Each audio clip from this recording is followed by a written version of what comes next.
We are now joined by simply one of the very best in the business of college hoops. 8 straight wins for his team to move to 12-3 as they beat the Syracuse Orange 88-87 last night. He needs no introduction, but we'll give him one. 13 straight winning seasons at George Mason, that remarkable 2006 Final Four run, the 2013 ACC Tournament crown with the Miami Hurricanes, and we say hello to Coach Jim Larranaga here on ESPN Radio 94.1. Coach, it's been a while. I think the last time we spoke might have been back pre-pandemic, just in passing at Peach Jam a few years back. I think you were heading in one gym, and I was going to another. Nonetheless, it's always great to catch up with you.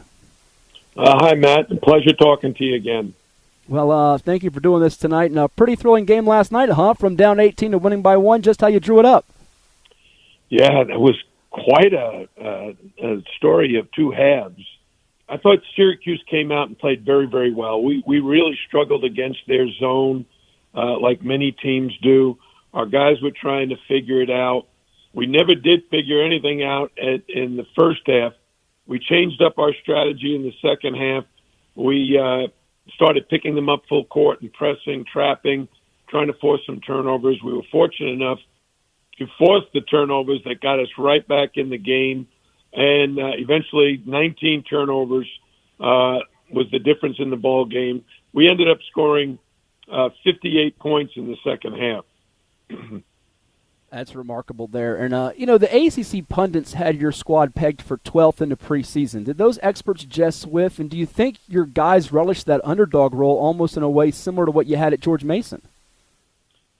I don't think our guys pay too much attention to the preseason polls.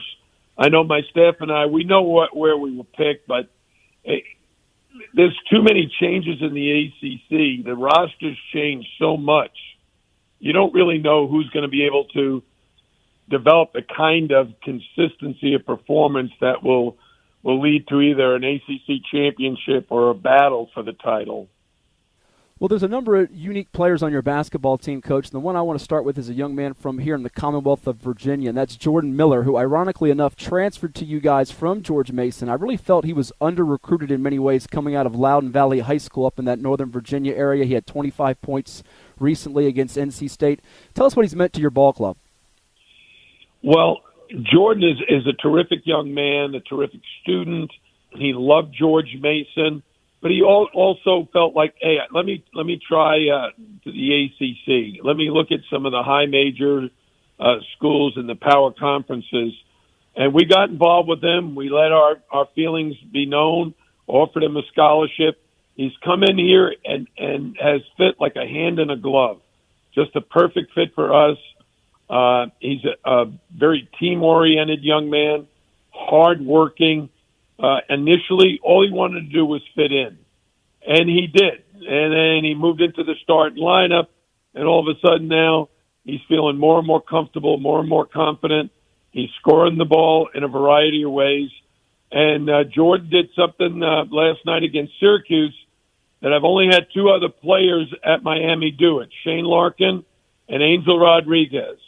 And that is Jordan Miller had 6 steals in the game against Syracuse last night. Pretty hard for a guy to do that. He's not the point guard, guarding a ball where you might be able to pick some guy's pocket a few times. He did it through a lot of anticipation and hard work. Very impressive what he's brought. Your perimeter players, your guard play with Cam McGusty, Isaiah Wong, Charlie Moore. I mean, guard play wins in college basketball, as you know. Did you expect the level of play you've seen out of these guys, or have they been even better than what you might have anticipated to this point in the season? Well, I'm certainly happy with the way Charlie Moore has played and made the transition to Miami. He and Jordan Miller, combined with our returners like Isaiah Wong, Cam McGusty, and Sam Wardenberg, give us a very experienced starting lineup, and they play very well together. There's a lot of good chemistry. They all have their own role. Charlie Moore is a terrific quarterback. He's our Tom Brady. He distributes the ball to all these other guys extremely well, but he's also a very capable shooter himself. He had 25 last night, going 6 for 10 from 3. And then Cam McGusty, one of the leading scorers in the ACC. Isaiah Wong, who was preseason first-team all-conference. And then Jordan Miller fits beautifully, and Sam Wardenberg. So we're very happy with the chemistry our starting lineup has so far this season. Coach, you just gave all the businesses a T-shirt idea with Charlie Moore, who you mentioned 25 points, 6 of 10 from 3, like our Tom Brady. Those shirts going to be printed up here real soon, you know. Yeah, Charlie is fun to play with. The guys on the team love him. He distributes the ball. He had 6 assists last night to go along with those steals. In the last game, he had seven assists. So he's really sharing the ball extremely well.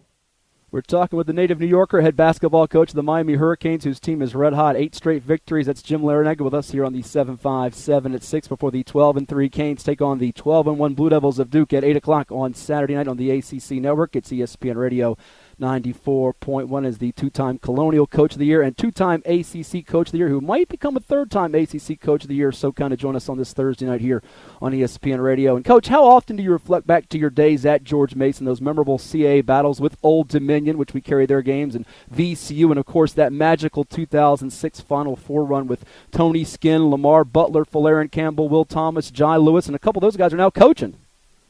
Well, of course, I reflect on it quite often because Bill Courtney and Chris Caputo coached with me at George Mason. Chris Caputo has been with me for 20 years since he graduated from college, and he was on the staff when we went to the Final Four. He helped recruit a number of those guys. Bill Courtney basically recruited our whole Final Four team before he left to go to the Big East and then the ACC, but now he's back on my staff. So, you know, we tell stories. We talk about the different opponents that we played and what they're like. We often compare, like, Old Dominion to North Carolina because the way Old Dominion played during that time where they were such a great offensive rebounding team reminds me of the way North Carolina plays. Blaine Taylor had his team always on the glass, just like Roy Williams did it at North Carolina. So, you're always telling stories. There's always reminders of the games you coached previously. That's a fascinating comparison. I've never heard that one before with ODU and UNC, but I kind of like it there with the offensive board work. It makes some sense. And I mentioned you got roots all over from your days in New York, played at Providence, you're now in the Sunshine State, but you coached in the Commonwealth at George Mason, also as an assistant at Virginia. And you got a guy hailing from the state on your roster now in Jordan Miller. What is so special about the state of Virginia, the players, the coaches, as you now look back on it here in your time at Miami, but when you coach there in the Commonwealth? Well, here's the thing. First of all, my 14 years at George Mason were spectacular. The people so wonderful. Our president, Dr. Alan Merton, who passed away a few years ago, he was a sensational leader. And my staff and I, when we got to George Mason, April 1st, 1997, we sat down and we mapped out our goal. And the goal was to recruit the DMV. Everybody who knows basketball in the DMV, Washington, D.C., Maryland, and Virginia. And our 8 of our players were from the DMV, including Chris Fleming, who was right from Northern Virginia. He was a terrific contributor on that Final Four team.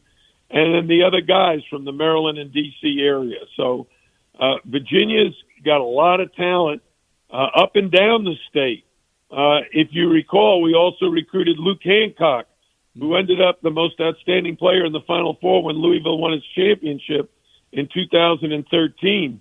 But Luke, who comes from Roanoke, he started his career at George Mason, had 2 great years, leading us to the NCAA tournament in 2011, just before my staff and I left for Miami.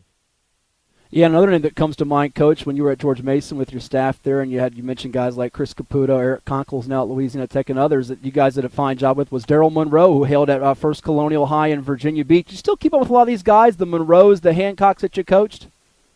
Yeah, Luke Hancock does the color commentary, so he's often asked about me on the air. And Daryl Monroe, we recruited him twice. First, when he was in high school, absolutely loved him. The great turnaround jump shooter and defensive rebounder, one of the great players in George Mason history.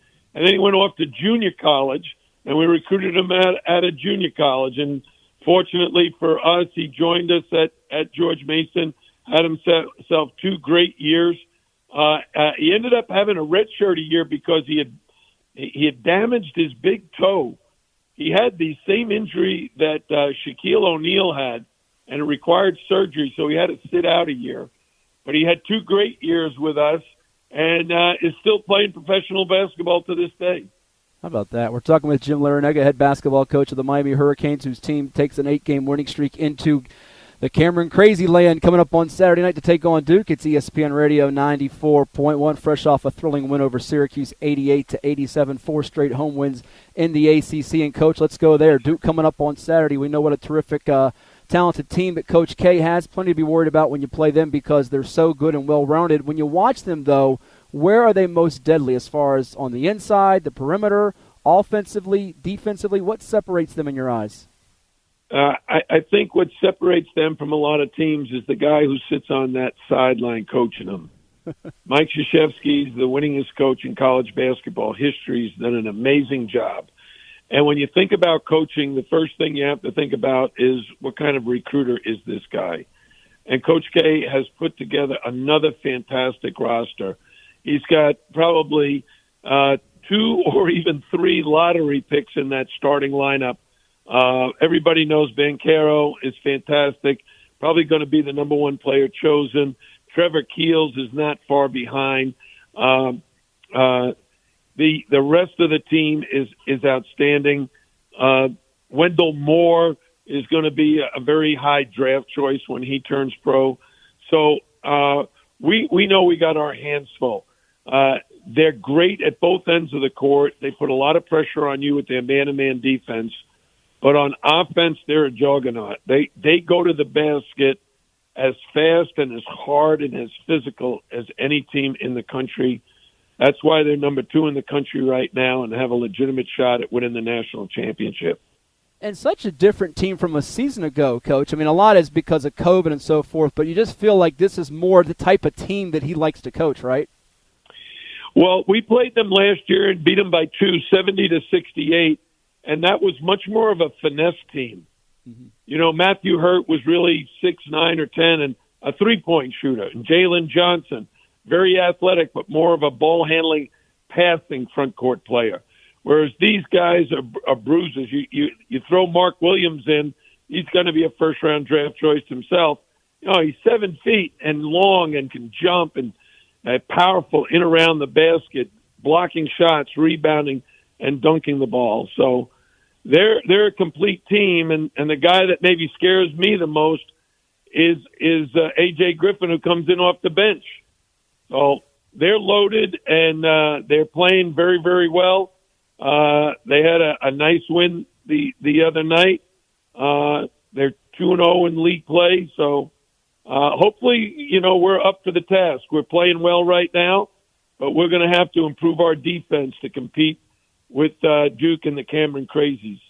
Yeah, you mentioned Mark Williams. He's a young man I got to watch in high school. I knew right away when he was a freshman. You don't see this very often about a high school player, that he could have a pro potential career there. And his sister, of course, playing in the WNBA as well. She was a standout at Duke. A couple more for you, Coach, and I appreciate you so much coming on the program. And the ACC has had not just some of the most storied players and programs in college basketball history, but coaches as well. We saw Roy Williams retire at UNC. This is Coach K's swan song. People wonder about yourself and Jim Boeheim as well, when that time's going to come. Have you given it much thought to when you want to walk away from the game, or are you just enjoying this so much? No, I'm just enjoying coaching. I actually love practice. That's my favorite time of the day. I love watching the guys compete and play hard and want to get better. I love the interaction. It keeps you young. I have a lot of energy, so I'm sure someday I'll retire, but it's not anytime soon. Well, lastly here, what's going on in college basketball with the name, image, and likeness, the frequent amount of transfer, and what's your feeling on it all, and how big of an adjustment has it been for you personally? Well, over a year ago, long before NIL was put into place, in the state of Florida, they were going to pass a law that made it legal.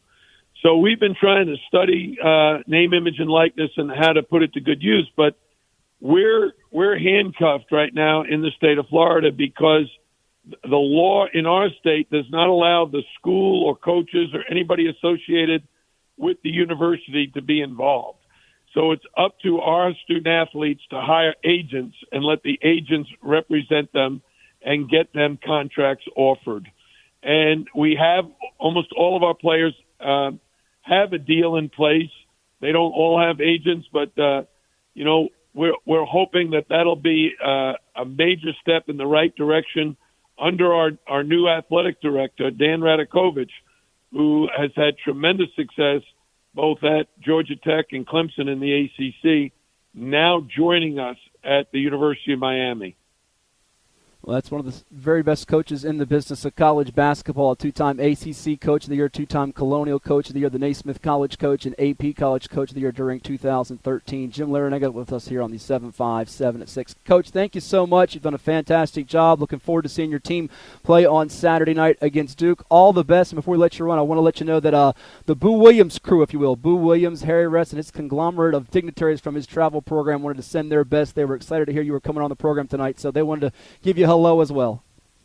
Well, tell Boo hello. And Harry and I go back to the days when he was coaching at Mac and in Washington, D.C. back in the early 70s. Oh, wow. So those guys have been longtime friends. Well, thank you so much, Coach. All the best, and we'll talk again down the road. Thank you. That's Jim Larranaga with us here on the 7-5, 7 at 6, the head basketball coach of the Miami Hurricanes, who's doing just an outstanding job. It's ESPN Radio 94.1.